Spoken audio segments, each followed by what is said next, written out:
ভিডিওটা মাঝখানে বন্ধ হয়ে গেছে, বুঝতে পারিনি, তো তার জন্য আবার নতুন করে শুরু করছি।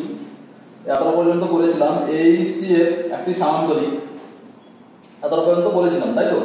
AECF একটি সামান্তরিক, AECF একটি সামান্তরিক। তাহলে সামান্তরিকের হয় কি, বিপরীত বাহুগুলো সমান এবং সমান্তরাল। আমরা এখান থেকে পাবো কি, দেখো AF সমান্তরাল CE, এখান থেকে পাবো কত, AF সমান্তরাল CE, এইটা পাই আমরা, AF সমান্তরাল CE। এবার লক্ষ্য করে দেখো এই ত্রিভুজটা লক্ষ্য করে দেখো তো, AQC, এই ত্রিভুজটা লক্ষ্য করো, AQC লক্ষ্য করে দেখো তো কি আছে, ত্রিভুজ AQC, CDQ, AQC না, DQC লক্ষ্য করে দেখো, DQC লক্ষ্য করে দেখো তো কি পাচ্ছি আমরা। দেখো এই বাহুটা একটা হচ্ছে কিনা সিডি বাহুর মধ্যবিন্দু, আবার কি এই সরলরেখাটা কি, এটা সমান্তরাল, কারণ এখানে প্রমাণ করেছে এটা এই সরলরেখাটা সমান্তরাল। তাহলে একটি ত্রিভুজের একটি বাহুর মধ্যবিন্দু দিয়ে অঙ্কিত সমান্তরাল সরলরেখা অপর বাহুকে কি করবে, সমদ্বিখণ্ডিত করবে। তাহলে এই বিন্দুটা কি, DQ এর সমদ্বিখণ্ড, তাহলে DP সমান PQ। তাহলে এখান থেকে পাচ্ছি কি আমরা, DP সমান PQ।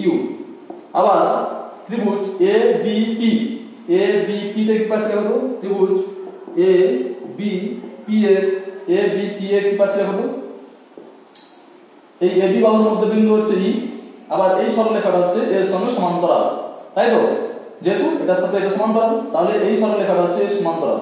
তাহলে এটা এই বিন্দুতে ছেদ করেছে, এই বাহুটাকে যে এই কিউ বিন্দুতে ছেদ করেছে, BP বাহুটাকে যে কিউ বিন্দুতে ছেদ করেছে, তাহলে কিউটা হবে কি, এই সরলরেখাটার মধ্যবিন্দু। কারণ আগের উপাদ্য 21 অনুযায়ী এই বাহুটার মধ্যবিন্দু দিয়ে অঙ্কিত অপর একটা বাহুর সমান্তরাল সরলরেখা বাহুকে তৃতীয় বাহুকে কি করবে না, সমদ্বিখণ্ডিত করবে। তাহলে কিউটা কি, PB এর সমদ্বিখণ্ড। তাহলে এখান থেকে পাবো কি আমরা, PQ সমান QB, এখান থেকে পাবো আমরা PQ সমান QB, এখান থেকে পেলাম কি, PQ সমান QB। আর এই দুটো থেকে করে দেখো তো, এটা থেকে কি পাচ্ছি আমরা, DP সমান PQ সমান QB, এটা আমরা পাচ্ছি। এটা হচ্ছে প্রয়োগ 9। এরপর উপপাদ্য 22, এরপর উপপাদ্য 22 সম্বন্ধে একটু বলে দিই, তোমাদের প্রমাণ সিলেবাসের অন্তর্ভুক্ত নয়। উপপাদ্য 22 কি বলেছে, উপপাদ্য 22 বলেছে তোমাদের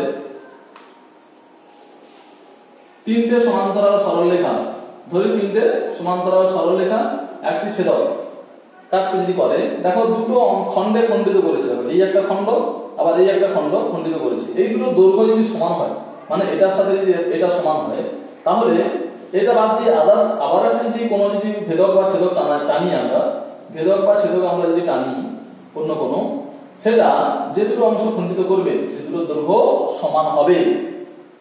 মানে আবার বলি, তিনটে সমান্তরাল সরলরেখা একটি ভেদক দিয়ে যদি পাস করে, তাহলে যে দুটো অংশে খণ্ডিত হয় সে দুটো অংশ দৈর্ঘ্য যদি সমান হয়, তাহলে অপর একটি ভেদক যদি ওই তিনটে সরলরেখাকে যদি খণ্ডিত করে, তাহলে এই যে দুটো পার্ট হচ্ছে সে দুটো পরস্পর সমান হবে। এটা হচ্ছে উপপাদ্য 22 তোমাদের আছে।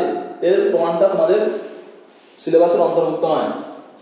তোমাদের টাস্ক থাকবে, কোষে দেখি হোমওয়ার্ক থাকবে, কোষে দেখি 9, কোষে দেখি 9,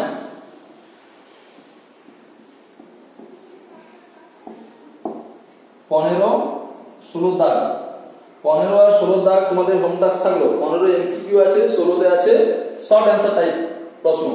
15 আর 16 তোমাদের পড়া থাকলো।